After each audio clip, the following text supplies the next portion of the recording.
Colosenses 1, del 15 al 23, lo leemos de manera alternada, hermanos, dice así la palabra de nuestro Dios.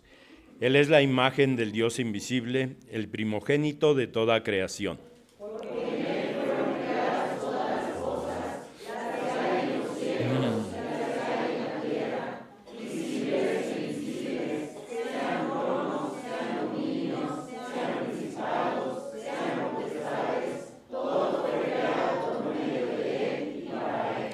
Y Él es antes de todas las cosas, y todas las cosas en Él subsisten. Y Él es la cabeza del cuerpo, que es la Iglesia. Él es el principio, el primogénito de entre los muertos, para que en todo tenga la preeminencia. Por cuanto agradó al Padre que en Él habitase toda plenitud. Y por medio de Él reconciliar consigo todas las cosas, así las que están en la tierra como las que están en los cielos, haciendo la paz mediante la sangre de su cruz.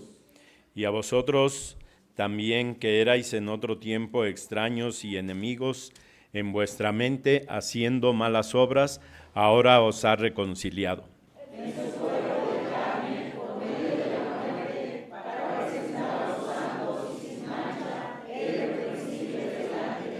Todos juntos, si en verdad permanecéis fundados y firmes en la fe, y sin moveros de la esperanza del Evangelio que habéis oído, el cual se predica en toda la creación que está debajo del cielo, del cual yo, Pablo, fui hecho ministro. Amén. Así de pie, hermanos, recibimos a nuestro pastor que nos trae el mensaje en esta tarde. Vamos a orar para pedir la dirección de nuestro Dios. Señor, te damos gracias por la oportunidad que tenemos de abrir tu palabra para reflexionar en ella. Háblanos y que podamos estar atentos a lo que tienes que decirnos en este momento.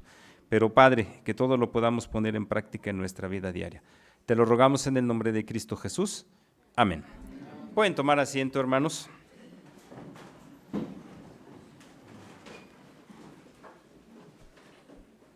Ya llevamos 4 días de este año 2026. 4 días en los que hemos tratado de acomodar las cosas, de ajustar. Bueno, ya por ejemplo aquí ya quitamos el adorno navideño. En casa seguramente los que pusieron adorno también ya están pensando en empezar a quitarlo, porque pues ya se pasó esta temporada y hay que continuar con nuestra existencia. Si ustedes recuerdan, hermanos, el miércoles hablábamos acerca de que este año lo debemos vivir como una aventura de fe. ¿Por qué? Porque precisamente el futuro tiene que estar encaminado hacia eso, a una vida de fe, donde consideremos lo que el autor de la carta a los Hebreos nos señala, de que tenemos la certeza de lo que esperamos y estamos al mismo tiempo convencidos de lo que no vemos. ¿Qué esperamos? La manifestación de nuestro Señor Jesucristo por segunda ocasión para estar en su reino y entonces así disfrutar de su comunión, de su presencia por la eternidad. ¿De qué estamos convencidos? Precisamente de este evento que no lo vemos, no es algo palpable, no es algo concreto. Es como si dijéramos, el Señor Jesús dijo que donde estén 2 o 3 reunidos, ahí estará Él en medio de ellos y que bueno, a ver, ¿dónde está Jesús aquí? Literalmente no es la presencia de Jesús la que se va a manifestar en este lugar y en todos los lugares donde la iglesia se reúne, sino a través de cada uno de nosotros. Recuerdan que el Señor Jesús dijo, por cuanto ellos lo hiciste, a mí lo hicisteis. Entonces, nosotros estamos reunidos, estamos congregados en el nombre del Señor y para nosotros, por fe, ahí es donde está. No lo vemos, pero por fe creemos que está aquí en medio de nosotros. ¿O no es así, hermanos? Y bueno, entonces eso nos tiene que llevar a considerar, sí, es una aventura de fe, pero ¿dónde comienza todo? ¿Cuál es el origen de todo? Pudiéramos irnos a Génesis capítulo número 1 para mencionar lo que señala desde el primer versículo. En el principio creó Dios los cielos y la tierra. Y ahí podríamos decir, ese es el principio. Sí, pero hay más, todavía hay mucho más, sobre todo más atrás en la historia. ¿Por qué? Porque el principio de todo es Dios mismo. El principio de todo es Jesucristo. Y hermanos, Este año lo tenemos que vivir bajo ese concepto, bajo esa mentalidad de que no somos nosotros, sino que es el Señor. El apóstol Pablo, cuando habla en este momento acerca del Señor Jesús, fíjense lo primero que nos va a señalar. Él es la imagen del Dios invisible, el primogénito de toda creación. El Evangelio de Juan nos dice que nadie vio a Dios jamás nadie lo vio. Claro, ese jamás es relativo porque pues sí hubo quien vio a Dios de manera personal, ¿no? Hablaríamos, por ejemplo, de Adán, hablaríamos de Eva, hablaríamos no la presencia, no el rostro de Dios, pero sí estando ahí Moisés, estaríamos hablando de otros personajes que sí estuvieron en donde estaba el Señor. Pero bueno, Juan decía que solamente el Señor Jesucristo es el que ha visto a Dios, porque era parte de Dios, era parte de la divinidad. Y aquí señala, Él es la imagen entonces del Dios invisible, el primogénito de toda creación, el primero. No porque Jesús haya sido creado, no hay que malinterpretar las palabras del apóstol Pablo, no, Él no fue creado, pero sí estuvo ahí en el momento de la creación, y es lo que va a explicar, porque en Él fueron creadas todas las cosas, las que hay en los cielos y las que hay en la tierra, visibles e invisibles, sean tronos, sean dominios, sean principados, sean potestades. Todo fue creado por medio de Él y para Él. Y Él es antes de todas las cosas y todas las cosas en Él subsisten. Y esta es la idea central, hermanos, de la reflexión de este mediodía. Él es antes de todas las cosas y todas las cosas en Él subsisten. ¿Qué significa esto, hermanos? Significa que nuestra vida no puede ser vista de otra manera más que en una relación con el Señor Jesús. ¿Recuerdan lo que dice el Salmo 127:1?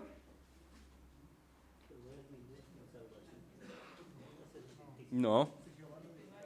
Si Jehová no edificare la casa, en vano trabajan los que la edifican. ¿Sí? Si Jehová no vela la guardia, en vano es lo que hacen los guardias.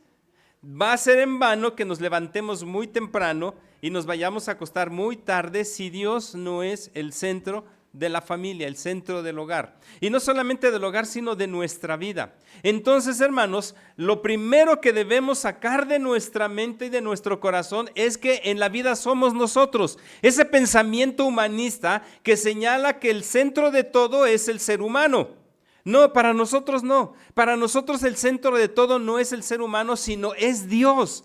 Dios es el que da origen a todo, y aquí está precisamente señalado por el apóstol Pablo. Él es antes de todas las cosas y todas las cosas en Él subsisten. Todo está enfocado en el Señor. Todo tiene que ser dirigido hacia el Señor. Mis pensamientos, mis palabras, mis acciones. Y debo dirigirme por lo que Él me señala. ¿Por qué? Porque así como Él estuvo antes, Él está ahorita y Él está después. Decíamos, ojalá pudiéramos tener alguien que nos dijera, ¿sabes qué? Mañana va a pasar esto, pasado mañana va a pasar esto, o en todo este 2026 va a pasar esto, porque a lo mejor nos prepararíamos para lo que viene. Pero lamentablemente no lo tenemos así, de esa manera. Pero sí existe Dios que conoce no solamente nuestro pasado y nuestro presente, sino también nuestro futuro. Y Él nos va dando pistas de lo que tiene que ser el futuro para nosotros. Y Él nos va mostrando cuál es su voluntad para que nosotros hagamos las cosas. ¿Por qué? Porque todo depende de Él. ¿Se acuerdan cuando David hablaba acerca de las ofrendas? ¿Qué le dijo al Señor allá en el libro de Crónicas? Primero de Crónicas, inclusive 29:14, que es un texto que utilizamos para las ofrendas. Porque ¿quién soy yo? ¿Y quién es mi pueblo para que pudiéramos ofrecer voluntariamente cosas semejantes? Pues todo es tuyo, y de lo recibido de tu mano te damos. Todo es tuyo, todo es del Señor. Por eso dice aquí Pablo, Él es antes de todas las cosas y todas las cosas en Él subsisten. Está hablando de Jesús. Todo existe gracias a Jesús. Si nosotros nos vamos al principio, cuando se va el momento de la creación, Hay una frase que se repite, bueno, son varias frases las que se repiten constantemente, pero hay una que es de la más importante. Dice el texto, y dijo Dios, y pasó. Y dijo Dios, y dijo Dios, y dijo Dios. Todo fue creado por medio de la palabra de Dios.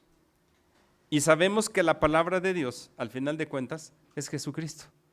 Por eso Pablo lo reitera aquí. Todo fue creado por medio de Él y para Él. Versículo 18. Él es la cabeza del cuerpo que es la iglesia.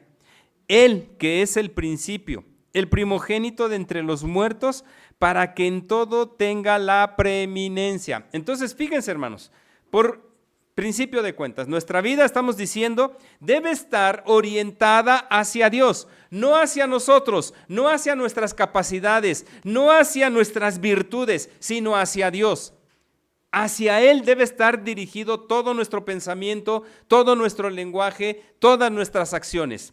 Pero no solamente eso, sino que toda la gloria le pertenece al Señor, no a nosotros. No busquemos la gloria, no busquemos la fama, no busquemos el reconocimiento, porque el Señor Jesús dijo que teníamos que vivir en una actitud o con una actitud de humildad. El que se humille será enaltecido, y el que se enaltezca será humillado. ¿Quién es el primero de todos? El último, el que sirve, no el que es servido. De hecho, él así lo constató cuando señaló, porque el Hijo del Hombre no vino para ser servido, sino para servir. Y decíamos que ahí esa palabra que el Señor Jesucristo utiliza es la de diácono. Es decir, Jesús, en cierto sentido, vino a ser un diácono.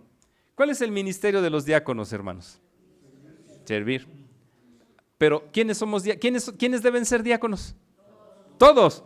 No solamente un grupo de varones a los que Dios ha llamado para ejercer el oficio, sino todos. Todos tenemos que ser diáconos. ¿Por qué? Porque nuestra tarea es servir. ¿Para qué? Para que el nombre de Jesús sea glorificado. Por eso el apóstol Pablo señalaba que todo lo que hagamos, sea de palabra o de hecho, tiene que ser como para Dios y no como para los hombres. Y si lo vemos en una perspectiva aún de un interés propio, hermanos, ¿con quién tenemos que quedar bien? ¿Con los hombres o con Dios? Con Dios. Ayer escuchábamos un testimonio que realmente nos dejó impactado. Nuestra hermana Mireya nos comentaba acerca de la experiencia que vivió su papá, donde en un momento dado, precisamente por causa del Evangelio, por causa del Señor Jesús, estuvo entre la vida y la muerte. Porque le dijeron, tómate una cerveza, y él, no, porque ya no tomo, no, porque ya creo en Jesucristo como mi Salvador personal. Tómate una cerveza, y fue tanta la insistencia que al final llegó el momento en donde le dijeron, o te tomas la cerveza o te mato. Sacó ese hombre la pistola y le dijo, o te tomas la cerveza o te mato. Y ya después, ya que pasó posteriormente ese testimonio que nos dio nuestra hermana, comentábamos, ¿qué hubiéramos hecho nosotros? ¿Qué hubiera hecho cualquiera de ustedes, hermanos? Si hubiera tomado la cerveza, hubiera recibido la muerte. ¿Qué hubiéramos hecho? A lo mejor ahorita teóricamente podríamos decir, no me importa morir, pero a la hora de la hora, hermanos, a la hora de la hora, ¿qué es lo que haríamos? ¿Realmente diríamos, mátame porque yo no voy a tomar esa cerveza que me estás exigiendo? ¿O nos tomaríamos la cerveza para preservar la vida? ¿Para quién debe ser la gloria? Para Dios, para el Señor Jesús. El Señor Jesús decía a sus discípulos que tenían que ser testigos. Y hemos comentado que ese término testigo es martureo, o proviene del griego martureo, que es mártir. ¿Y cómo se define a un mártir, hermanos? Como aquella persona que está dispuesta a ofrecer su vida si es necesario por la causa en la que cree. Hermanos, ¿nosotros estaríamos dispuestos a ofrecer nuestra vida por la causa de Cristo? Ojalá así fuera. Pero les digo, a la hora de la hora, el miedo, el pavor de tener una pistola apuntándonos a nosotros, a lo mejor nos haría dudar. A lo mejor nos haría llenarnos de tanto miedo que nos paralizaríamos y diríamos, no, mejor me tomo la cerveza porque quiero preservar mi vida. Y nos olvidamos de quién es el dueño de nuestra vida. Es Dios, exactamente. Dios es el dueño de nuestra vida y Dios va a hacer con nosotros lo que quiera, lo que le plazca. Claro, si vemos en términos bíblicos, siempre va a buscar lo mejor para nosotros. Pero hermanos, consideremos a todos aquellos hombres y aquellas mujeres que han muerto por causa del Evangelio. Ustedes seguramente conocerán o habrán escuchado de un mártir del Evangelio cuando, en aquellos entonces todavía el presbiterio del sur abarcaba el Estado de México, abarcaba Guerrero, abarcaba Morelos, ¿sí? Un hombre que fue apedreado por una turba. Uno de sus hijos, pastor, ¿sí? ¿Se acuerdan? ¿Saben a quién me estoy refiriendo? Al hermano Nicanor F. Gómez. Yendo de Capulhuac a Almoloya, lo persiguieron, lo apedrearon y lo mataron por causa del Evangelio. Hay una iglesia en Acapulco que se llama Mártires del 75.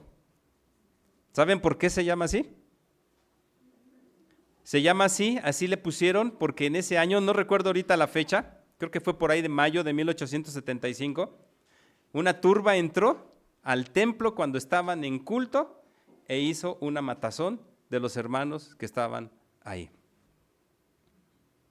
Hermanos, tenemos que considerar que si bien es cierto nosotros no estamos pasando por eso porque tampoco se trata de lanzarnos al foso de los leones intencionalmente, no, pero sí que consideremos para quién debe ser la gloria en mi vida. El apóstol Pablo dice, Él es la cabeza del cuerpo que es la iglesia, Él que es el principio, el primogénito de entre los muertos, para que en todo tenga la preeminencia, por cuanto agradó al Padre que en Él habitase toda plenitud. En nadie más está toda la plenitud de la divinidad más que en Jesús. Sí, podríamos decir, pues es Dios, pero recuerden que también fue hombre, se hizo hombre. Y vivió entre nosotros y habitó entre nosotros como hombre y además no solamente vivió como hombre, sino que se hizo siervo. Y todo esto, hermanos, con una razón o por una razón. Dice el versículo 20, por medio de él, reconciliar consigo todas las cosas, así las que están en la tierra como las que están en los cielos, haciendo la paz mediante la sangre de su cruz. Todo tuvo la finalidad de reconciliarnos con Dios, de que estuviéramos bien con Dios. Lamentablemente, nuestro pecado muchas veces no nos permite estar bien con Dios. Ese pecado que carcome nuestro ser y que nos hace ver que somos indignos de estar delante de la presencia de nuestro Señor. Y nos olvidamos que Jesús nos ha reconciliado con el Padre. Y todavía dice, a vosotros también que erais en otro tiempo extraños y enemigos en vuestra mente, haciendo malas obras, ahora os ha reconciliado. Eso es, y ustedes también, ¿de quién habla? De los gentiles. Porque recordemos, hermanos, que todo comienza con el pueblo de Israel. Pero de ahí la opción se abre a todo el mundo. Y eso es de bendición para nuestra vida. Por eso, hermanos, decíamos que este año, entonces, recapitulando, debe ser un año donde nosotros aprendamos a vivir esta aventura de fe llamada vida. Pero que esta vida la podamos llevar a cabo, la podamos vivir para la honra y la gloria de nuestro Señor y no para la nuestra. Que nos olvidemos de nosotros y que pensemos en el Señor. Que pensemos en Él, que es el dador de la vida. Que pensemos en Jesús, que es el que nos ha reconciliado a través de su obra redentora. Acabamos de celebrar el nacimiento de nuestro Señor Jesucristo y estamos ahorita en la preparación, aunque suene digan, ay, es que es muy pronto, pero debemos estar enfocados en la siguiente actividad que vamos a celebrar, que es lo que llamamos la Semana Santa. El recordar los últimos días que pasó Jesús en la tierra, culminando con su muerte en la cruz del Calvario. Por eso, hermanos, nuestra vida debe ser una vida que esté ligada a Jesús. Debe ser una vida que esté dependiendo de Dios. Y que ese Salmo 127:1 sea una realidad para todos a lo largo de este año. Si Jehová no edifica la casa, en vano trabajan los que la edifican. Y ojalá que Dios sea el centro de nuestra vida, sea el centro de nuestra familia, y que no pensemos en glorificarnos a nosotros, sino que glorifiquemos al Señor.